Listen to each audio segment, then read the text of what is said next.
So yun no, quick update, may ginagawa tayo ngayon. Ito ay Mazda Viante. So magpapalit tayo ng EGR. So ito yung EGR nya. So nasa likod dyan. So yun. Ito sa engine ECU to.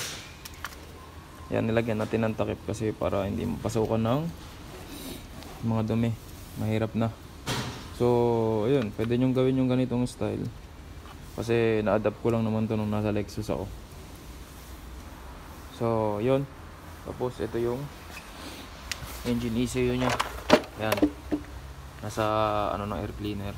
Ito air cleaner. Ito, papalitan natin to. So dalawang unit yung ginagawa natin, tas isang Escalade. Ito Escalade naman. Yan, papalit tayo ng power window regulator. So assembly siya. So yan. So andito na rin yung mga piyesa na ito. Yan, ito na rin yung piyesa niyan. Dumating na. Yan. Ito, nabaklas na natin yung luma. So ito naman, titirahin natin to. Papalitan natin ng EGR. So let's go.